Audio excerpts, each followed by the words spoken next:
द्वारा पुरस्कार भैया का बड़ा प्यार दुलार बा। कई कार्यक्रम हुआ और सम्मान से कार्यक्रम हुआ। उनके दास दोनों जने सरकारी में है, दास तो एक ग्रेड का। आज परीक्षा भी अब हाल में भी है, आकाशवाणी के एक ग्रेड आप लोग के आशीर्वाद है। बाबू राम कैलाश के सिवा कंचन भैया इलाहाबाद में कोई नहीं था। एक ग्रेड और जितना भी सम्मान है, आप हमारे घर पे चले, हमारे पास पुस्तक है के.आर. नारायण राष्ट्रपति से सम्मानित बाबू राम कैलाश। एक बार जोरदार ताली तो हो जाए भैया के प्रणाम बा। के होली आवे साया साई, के होली आवे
वर्तमान प्रधान प्रधान जी पैसा कम देते हैं, कब के खाता है बंद भवन खतवा में चला था। प्रधान जी की तरफ से राजू प्रधान बनवारीपुर के धरती से 100 रुपया का पुरस्कार प्रधान जी के प्राप्त। तो थोड़ा सा पूरी सब्जी चला था, देखा था ना बारे हिंदुस्तान भिड़िया धसान। ये हमारे हिंदुस्तान के लोग ज्ञानवान बहुत समझदार हैं। रुचि वाला कहत रहे कि गुरुआइन मान ले कि कहा कि गुरुआइन माटी के सवत न बर्दाश्त करेगी। मान ले गुरुआइन और महतारी एक समान हो। कब हम अपने माई के जिन कह दी माई माटी के सवत बर्दाश्त कर भी जैसे जिन कह दी हमारे हिंदुस्तान कितना नकलची बा। अमेरिका में एक प्रतियोगिता लगी, बिहार बहुत कम समय लेगा आप लोगों के। एक प्रतियोगिता लगी कि जेकर जे देश का कुत्ता अगर रेस में बढ़ जाए के इनाम दिया जाए। सब देश के कुकुर सजाए बजाए के कंचन भैया लेके चले लगन कि हम लेके चलब, हमार कुकुर जीत जाए तो हमारे देश का नाम होए। अब हिंदुस्तान वाले बड़ा बहादुर हैं, ये नकल करे बहुत जाना थी।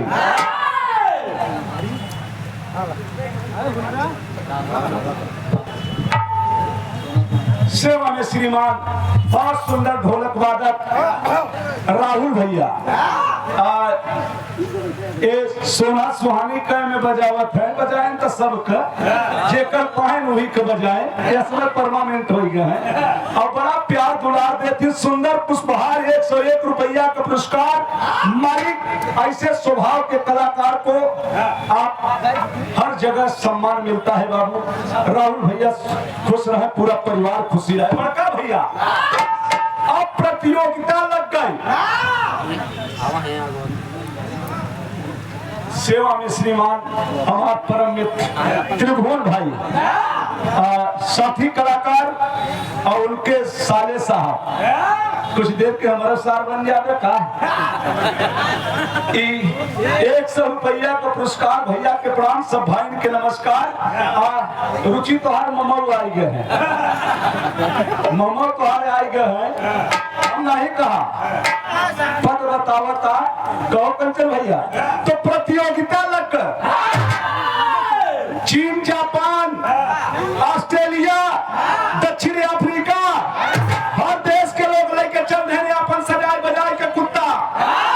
हिंदुस्तान वाला कहे का पढ़ा नहीं रहा, कहे भैया अमेरिका में प्रतियोगिता लगेगा, काहे का कहे जेकर कुत्ता जीत जाए वो इनाम पाए, रेस बा कुत्ता के।